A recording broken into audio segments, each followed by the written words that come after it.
Wheel wobble doesn't just slow your car down.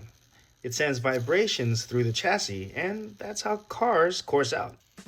I'm going to show you a simple way on how to fix most of this wobble without any special tools like this. Let's get into it. So, what tools are we going to need? We're going to need a type of chassis with some bearings. Right now I have some plastic bearings here, pliers, an acrylic marker, white preferably, depending what color wheels or what color wheel shaft you're going to have. Some tires that need a cutter, any type of shaft. Right here I have a 60 millimeter. Again, this video is designed for people who are new to the hobby and they want to learn how to wheel balance without any special tools. First, you're going to take the wheel, and what I like to do is find the first part of the hexagon where you are going to insert. So if you notice, these wheel shafts are hexagon, meaning they got 6 sides. Okay, and then you want to align that with the wheel. Usually with the plastic wheels, it'll just look like a circle, but if you look closely, sort of just, you will see exactly where the hex is. And I'm going to go ahead and mark that right there. This is going to be your first initial mark right there, okay? The way I put these on is I will mark the middle of the hex here. And I'll also mark this side because this is the side we are going to install the first wheel. Next, what I do is we'll just go ahead and take the pliers, clamp it on real tight. It's a little bit tricky. That's why having a wheel balancing tool really helps a lot. But I go ahead and just squeeze it with one hand and I install it wherever I put the markings, just like so. There it is. Quick note before we go further, again guys, you are not chasing perfection here because perfection usually does not exist. Wheel shafts can come slightly uneven or already bent, just straight out of the box. Plastic wheels also can be molded a little off and they are not perfect. Even brand new parts can have very tiny or even just small, minute defects.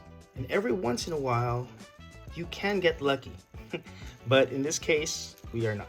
Objective here is to get minimal to close to zero if you can, zero wobble. But of course, nothing's perfect. And like I said, sometimes you will hit an occasional miracle. Okay, so what happens if this is wobbling? What we do is we remember our first mark here, and then we rotate it. This first mark, we rotate it to the next flat space. So just try to remember your first mark. This is 1 and then 2. And then you go ahead and give that a try. This is pretty much close to 0. So what we want to do now is move it really slowly until we find that 0 wobble. And what I like to do, I like to find a line behind the wheel so I can sort of just eye it. It's kind of hard to do it when I'm recording. But what I would do is I find a section in the back, or I could just use my finger and slowly move. If it diverts away from the finger, that means you need to adjust the wheel. So you see, right? Let's move a little closer. You want to find a place where it lifts up. Again, this is going to require a lot of patience, which sometimes I don't have much there. And what I'm looking at is the bottom part right here. All right, so once you find the place where this part lifts up, you would just sort of just press it down there, just like that. Again, we're not looking for perfection. We're just looking close to 0 wobble, which I think this is not there yet. I think that's okay. It's hard to view it from the camera. Let me look at it on my angle. There it is. So again, what you would do is find the one that's closest to 0, and then once you have that, then you would sort of do some minor adjustments by pressing the wheel wherever the wheel is lifted. I think that's okay. We just want to minimize the wobble. It looks like the wheel shaft for this one is a little off. As you can see, that for me, that's okay. It is gonna it might cause, once you get to higher speed motors, it might cause a little more vibration, which can take some energy off and slow the car down or have it go course out. For races, I usually like to have carbon wheels. Pick some of these ones up because the wheels are a lot more precise and more even than the plastic ones. Looks like it is the shaft. If you notice, it has that little wobble there. So sometimes, again, guys, you're gonna get a bad shaft, and you can try to straighten it out with some pliers. Now let's install the other side. So same thing, we're going to mark the first part of the hex, and then we are going to insert it. Sometimes these ones come off, so this is like your backup mark. And let's see if we hit a good one. Yeah. See, that is so, like I said, close to zero wobble. This you do not want. That is very bad. This one is close to zero wobble. It's decent. It should be fine. Okay. So if you did get that wobble, go ahead and take that out again. We're gonna move it to the right one. Move the hex to the right. Find a flat part right there.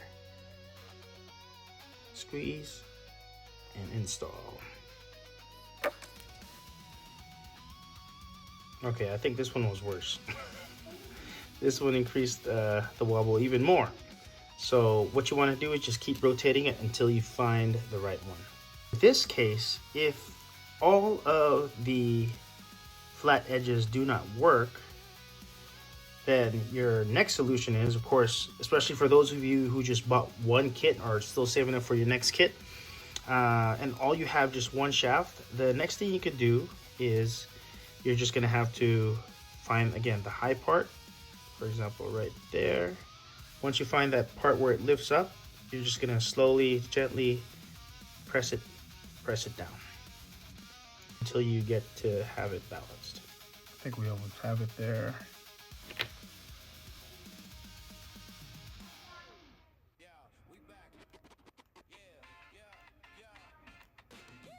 Okay, so it looks like we have close to zero.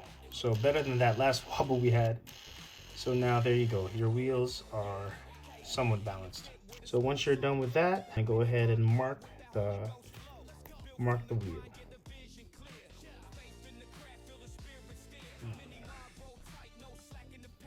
So now you have your wheels balanced.